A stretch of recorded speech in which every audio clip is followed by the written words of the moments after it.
محترم ناظرین، السلام علیکم ورحمۃ اللہ وبرکاتہ۔ میں ہوں حکیم حافظ سید صلاح الدین اور آپ دیکھ رہے ہیں میرا یوٹیوب چینل سید ہربل کلینک۔ آج ہم بواسیر کی بیماری کے متعلق بات کریں گے۔ بواسیر سے مراد مقعد یعنی پاخانہ کے مقام پر مسوں کا نکل آنا ہے۔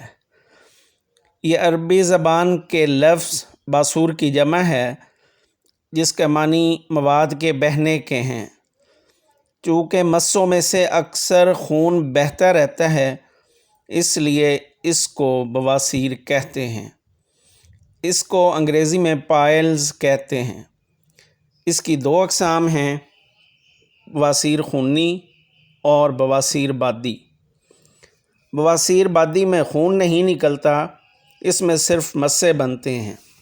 یہ مسے بہت تکلیف دہ ہوتے ہیں۔ اس کی ابتدا پاخانہ کے مقام پر خارش سے ہوتی ہے۔ اس میں مریض کا مزاج خشک سرد ہوتا ہے۔ اگر اس کا صحیح طرح سے علاج نہ کیا جائے تو یہ خونی بواسیر میں تبدیل ہو جاتا ہے اور مسوں سے مواد بہتا ہے اور خون آتا ہے۔ یہ خون بعض دفعہ پاخانہ سے پہلے اور بعض دفعہ پاخانہ کے بعد آتا ہے۔ اگر مسیں نہ ہوں اور پاخانہ کے ساتھ آئے تو یہ بواسیری خون نہیں ہوتا۔ یہ بیماری خواتین کی نسبت مردوں میں زیادہ ہوتی ہے۔ اسی طرح وہ علاقے جہاں پر سردی بہت زیادہ ہوتی ہے، اس بیماری کے ہونے کے امکانات زیادہ ہوتے ہیں، کیونکہ وہاں کے لوگ ٹھنڈے پانی کے ساتھ غسل کرتے ہیں اور استنجا کرتے ہیں، جس سے مقعد میں سوزش ہونے کی وجہ سے مسے بن جاتے ہیں۔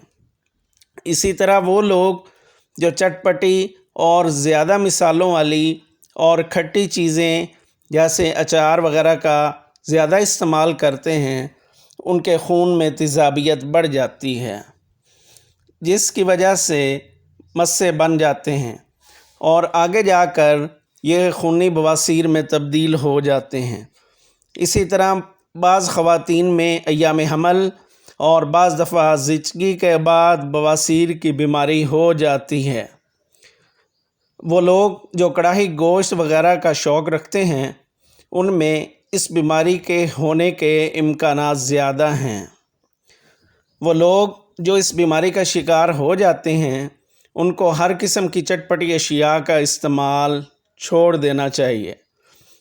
یہ لوگ 5 اور 6 نمبر غذا استعمال کریں اور ساتھ چائے یا دودھ میں دیسی گھی ڈال کر استعمال کریں۔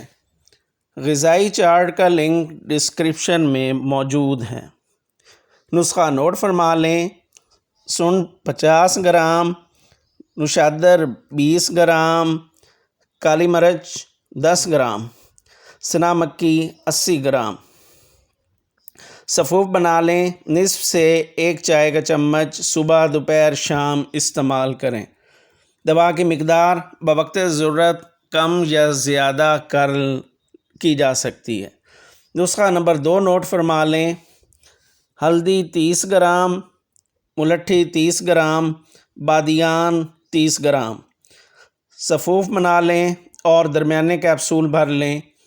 1 تا 2 کیپسول صبح، دوپہر، شام پانی کے ساتھ استعمال کریں۔